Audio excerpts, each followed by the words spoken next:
planning and research area of my blog was far more in-depth than my final in comparison to my prelim cover and contents page. With my music magazine, I thoroughly studied real media texts in a certain genre, which made it easier for me to research conventions and stereotypes. I went into detail with magazine deconstructions of alternative rock magazines such as Kerrang! Whereas for my prelim, I didn't actually deconstruct a college magazine. The magazine that I deconstructed wasn't anything to do with college really, as I found it harder to find real college magazines. Plus, I didn't really realise the importance of finding conventions in a magazine. For my research, I not only did a survey to find out what my audience would want from my magazine, but I also researched into the genre, held a focus group, and even researched the styles and attitudes of existing artists in the rock scene. On the contrast, for my prelim piece, I did no research into the market I was trying to get into.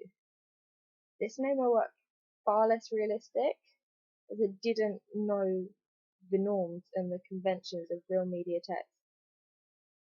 From my research into alternative rock magazines, I feel like I've got to know their conventions, which I can either bring them into my own work like I did with quite a lot of the features, such as the colour, graphics, the model poses, or I could subvert it like I did with the whole idea of having a girls' edition, Attack of the Girls. It's all female in this male-dominated genre.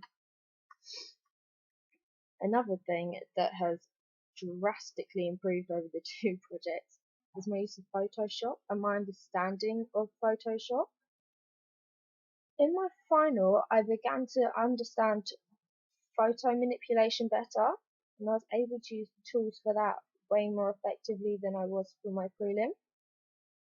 For example, with my final, I used the healing tool to remove spots and blemishes and stuff, and at one point, I even used a lasso tool and the magic wand tool to highlight the whole of the model's hair, and then I changed the hue and saturation to make it look like she had reddish hair. Yeah.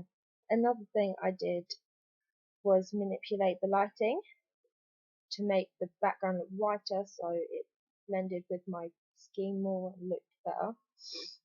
Whereas on the prelim, literally the only thing I did was change the lighting, and I didn't even do that very well. So I just feel like I've improved so much with Photoshop. Also, I've learnt the shortcuts more, so it's quicker for me to do it. I can do it better, and I really like to use the grid because I can line up all of my work all perfect and neat, and it makes it look more professional. After doing this project, I find the whole idea of magazines more approachable, as before I didn't really get why somebody would spend money on a book which has news about people that you could find on the internet. But after doing all this research and stuff, I've realised that it's not just like news and everything. It's interviews, it's pictures, it's posters. It's quite interesting. It's changed my view of magazines. Like, it's made me look at them in a different way. Quite cool, actually.